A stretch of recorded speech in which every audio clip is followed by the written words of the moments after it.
في راديو زمان كل اللي فات حيرجع تاني. دراما من زمن فات، برامج من زمن فات. وفي الحواديت وما يحلى القول والحديث إلا بذكر المصطفى خير الأنام عليه الصلاة والسلام. في الحواديت قصص وكلام، كلام ينقال وينحفظ ويعيش على مر الأيام. ومن الكلام موال غنوة على كل لسان، بتقول يا بهية وخبريني عاللي قتل ياسين، عارفاهم وانت ساكتة ولا راضية تقولي مين، وعد ومكتوب عليكي ومسطر عالجبين. ياسين كان شاب مغندر فلاح عالأرض أمين، مرضيش ولا مرة يطاطي للناس الغدارين.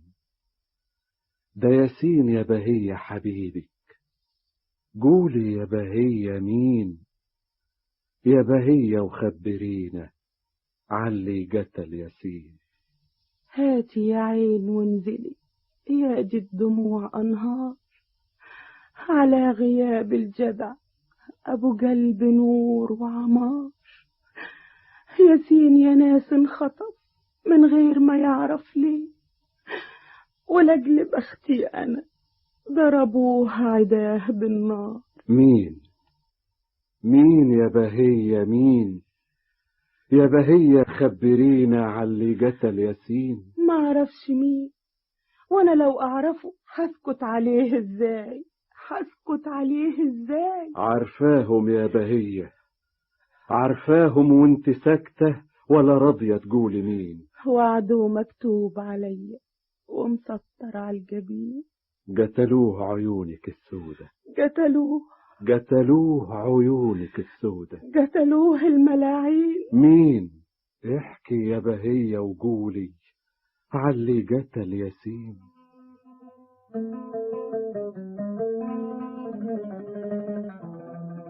أنا فاكرة يوم ما جولي كانوا لابسين بفاطيل، لا كانوا لابسين بناطيل، كانت وشوشهم حمرة بلون دم الشياطين. قالوا لي يا بهية، يا بهية رايحة فين؟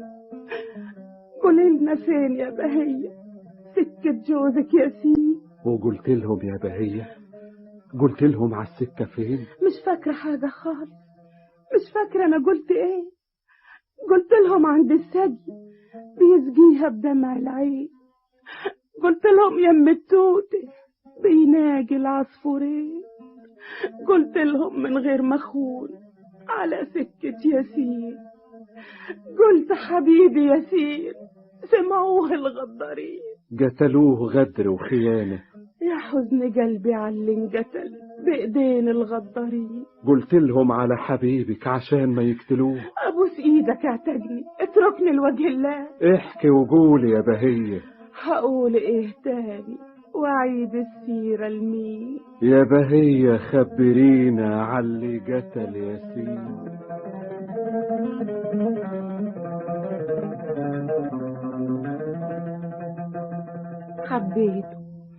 حبيته من صغري، وشد القلب على صوته وعلى حنان قلبه.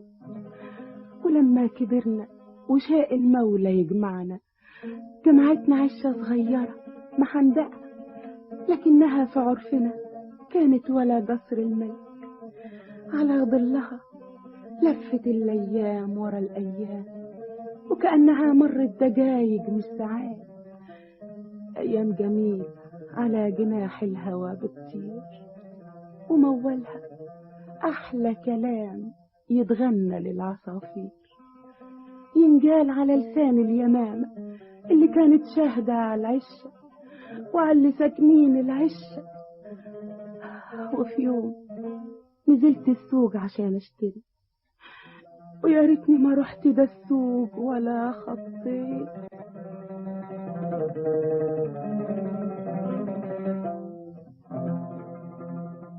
ايوه صوف يكون لونه كحلي. نجي على كيفك يا بهي. اها هو ده الصوف اللي حفظ اللي يتم منه طاجية. بكام يا اخويا الحبة دول؟ الحبة دول ب100 فضة. هو ايه اصله؟ الدنيا مالها راكبها عفريت ليه كده؟ عاجبك؟ لا مش عاجب. سيب الصوف ده وخد على جدك. ولي يعني قدامك هسية ولا هسية؟ بهي. لا دي بهية. مش هنقص ولا بارة. اعوذ بالله منك. خد. يا بختك يا بختك يا ياسين. جر بقى بعينيك الرضية. صبح بالخير. يا خسارتك في الفجر يا بهي. عمدة، اسمع، مين البنت الحلوة دي يا عمدة؟ تقصد مين يا حضرة الكومندان؟ بنت لابس اسود هناك عند دكان حلاق. مش واخد بالي، اهم على جفا من يشيد. جرب عمدة، جرب. رايح فين بس يا كومندان؟ جرب اشوف وجهه، اشوف عينيه يا عمدة، جرب.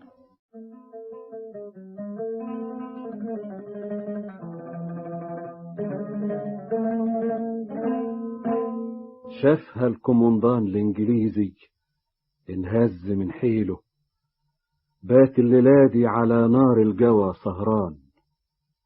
عيون بهية بجمال الكحل والنني، ورمش حاجب جميل ورموش بتتعاجب. صبح الصباح نادى على العسكر وقال هاتولي البنية في التو والساعة.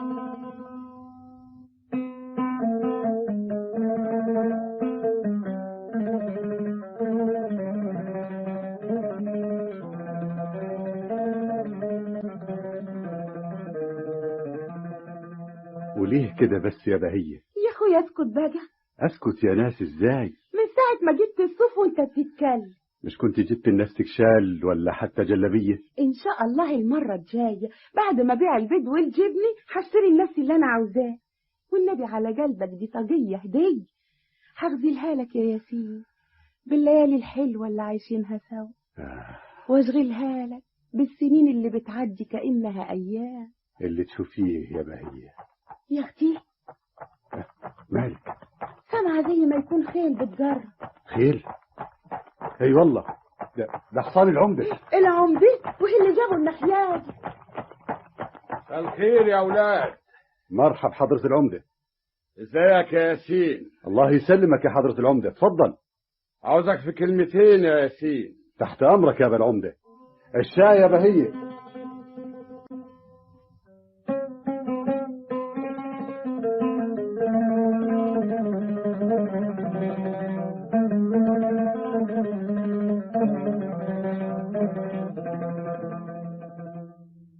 قال له ارحل يا ياسين عن البلد حالا. عسكر كومندان الحرس جايين هنا حالا. عاوزين بهية تكون عند الكومندان حالا. ارحل يا ابن الناس وخد معاك، ماهوش حرام ولا عيب. تحمي حماك يا ياسين حتى ولو كنت تدارى عن العيون حالا. ضحك ياسين وقال هو الشرف يا ناس بالرخيص ينباع. أفديه روحي ولجله كل شيء ينباع. العمر كله يهون والروح كمان تنباع. والله ما فوت أرضي ولا أكون هربان. دي الأرض هي الشرف، إيه بعدها فاضل. هو الشرف يا ناس بالرخيص ينباع.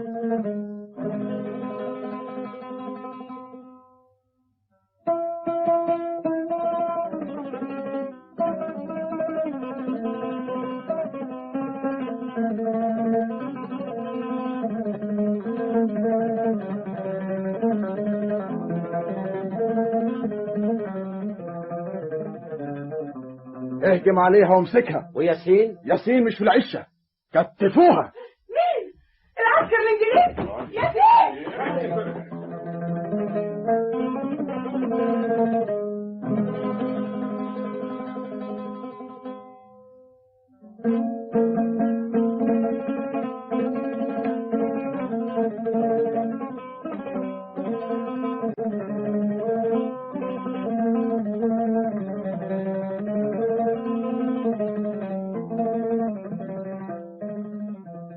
وصل الخبر لياسين، اتجن واتعفرت. قال والله ما اسيب طاري ولا عرضي، ولا اسيب اجنبي ماشي على ارضي.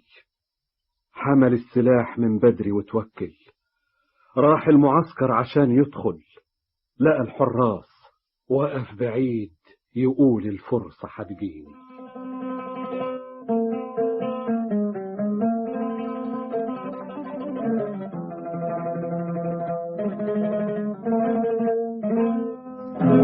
لازم أسأل، لازم أعرف أي واحد جاي من المعسكر.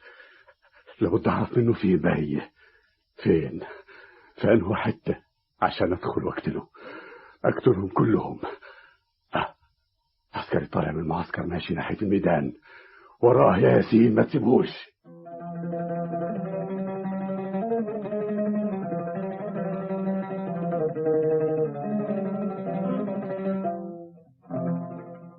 انطق يا جبان، فين بهية؟ وات؟ انطق بهية فين؟ انطق وقول، انطق.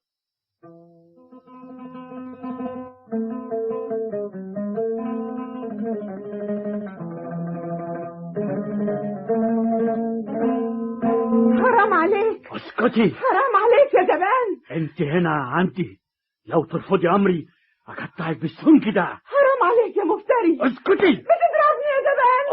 اي بتاديني في ايدي يا عسكر.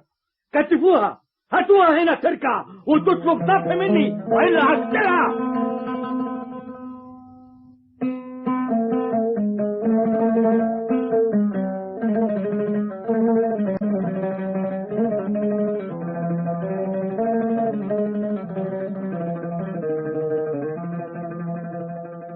فين بهية؟ قول، انطق. اي طنط لا. كلمني بالعربي. مين بهية؟ بهية مرتي راحت انه معسكر. ما اعرفش. خد يا جماعة.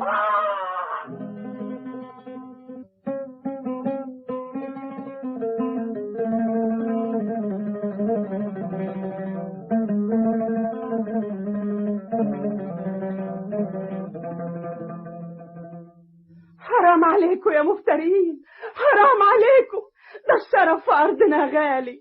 حرام عليكم، حرام. بكرة يجي لكم ياسين ويقتل ألوف منكم. بكرة ياسين يدخل من البوابة ويهدمكم. ياسين تعال وشوف اللي جرالي، ببكي بدمع العين. يمين يقول لي ياسين.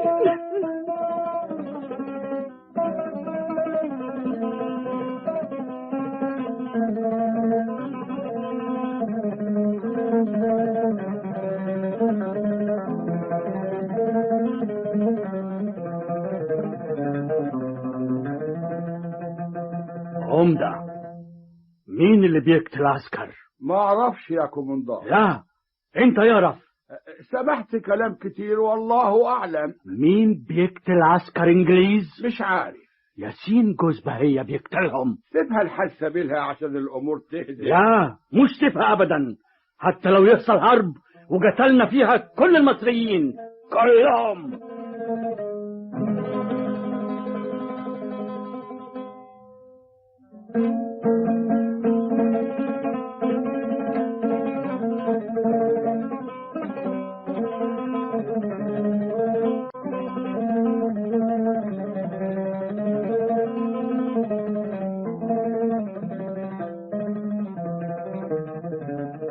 قتل منهم 150 من العسكر، وبقى يسأل.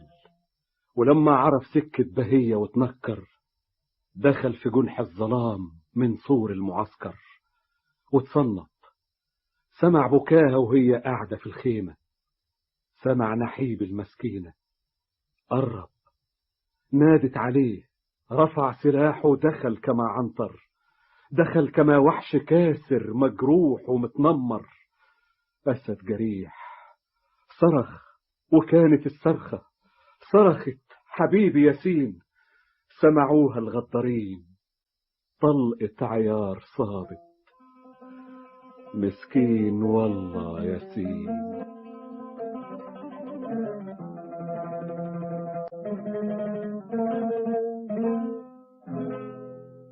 هاتي يا عين وانزلي، يا دي الدموع أنهار على قتل راجل جدع فلاح وقلبه عمار، ولما حظه انعدل قتلوه عداه بالنار. مين اللي قتله يا بهية؟ يا عيني هاتي البكا يمكن أشوفه مين، هاتي دموعك دمى يمكن أشوفه مين. الكومندان يا بهية؟ كلهم قتلوه. مين هم؟ قولي مين قتل ياسين؟ ياسين نداه القدر مدريش بما يخفيه، خدوه خوانة وبالغدر الخسيس قتلوه. دوروا انتوا على اللي قتل وشوفوه، شوفوه يا ناس واعرفوا ليه انقتل ياسين.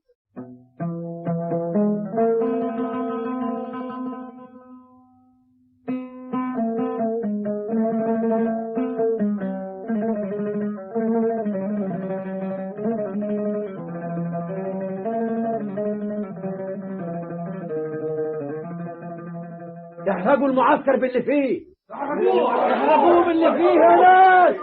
الانجليز هم اللي قتلوا ياسين، كل حاجة في ايديهم ومصر كرجاها السكين.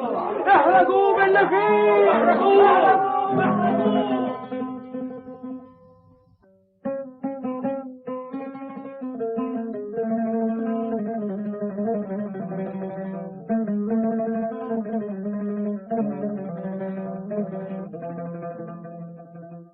حرقناه باللي فيه، قتلتوهم؟ وما سبناش ولا مخلوق. كلهم راحوا خلاص؟ كل اللي في المعسكر مقتولين. ارتحت يا بهية؟ خدنا فطار ياسين. ليه البكا يا بهية؟ النار لسه جايدة ومين يطفيها؟ مين ياخد لي بطاره؟ مين ياخد بطار ياسين؟ طب مين اللي قتله ويريحك قتله؟ مين اللي قتل ياسين؟ مين اللي قتل ياسين؟ يا بهية خبريهم على اللي قتل ياسين. قتلوه الموشك السوداء. لا، قتلوه الملاعين. شاورنا عليهم واحنا ناخد بطار ياسين. هناك على البر الجبلي، هناك على البر الجبلي في معسكر راس التين، لساهم بوشوشهم الحمرة تحت الخيم قاعدين.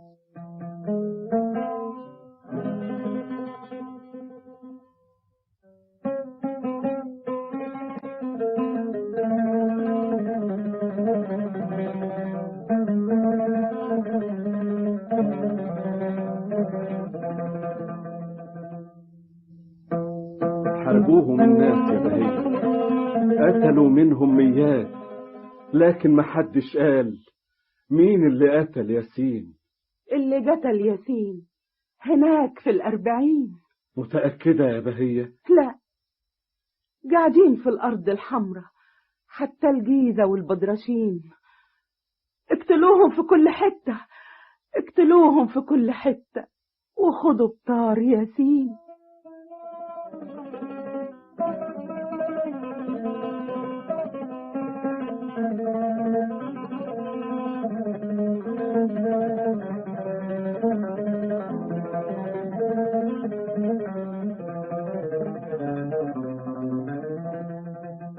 قامت قيامة تقول يا رب يا عزيز، كبة تاخد أجلهم وتطلع الإنجليز، وبقوة راجل واحد وعزيمة ملايين على العسكري الإنجليزي راحوا متوكلين بسلاح وبأي حاجة تقولش مسعورين. وبصرخة راجل واحد مين اللي قتل ياسين؟ ياسين ده ابن بلدنا، ومين اتجرأ؟ مين؟ محدش كان بيرد ولا حد قال يمين، والمصري وراهم يجري بالشومة وبالسكاكين، يقتل واحد ورا واحد ووراه 20-30.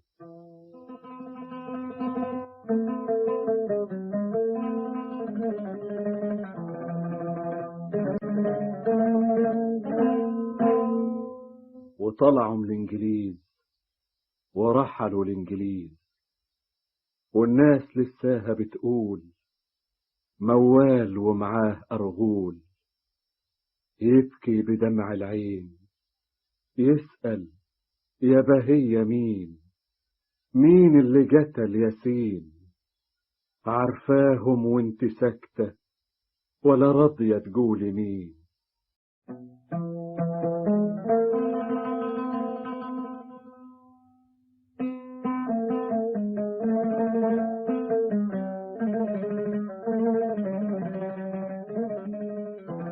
وبهية تسمع وتبكي وتقول بدمع العين وعده مكتوب علي ومسطر على الجبين. ياسين كان شاب مغندر فلاح على الأرض أمين، مرضيش ولا مرة يطاطي للناس الغدارين. حيلوه مرضيش يطوعهم، مرضيش للظلم يلين، ولا خاف تهديد الظالم ولا غدر الملاعين.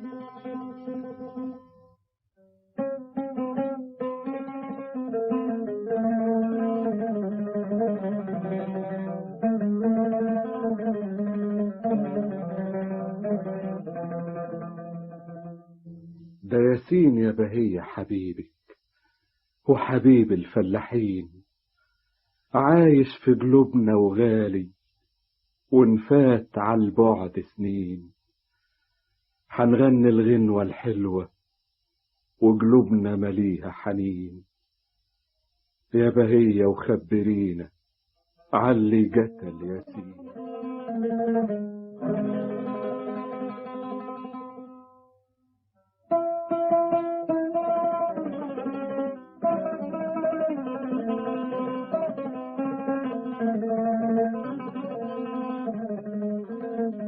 ترد بهية تقول قتلوه الناس دول، الناس الطماعين، الناس الغدارين.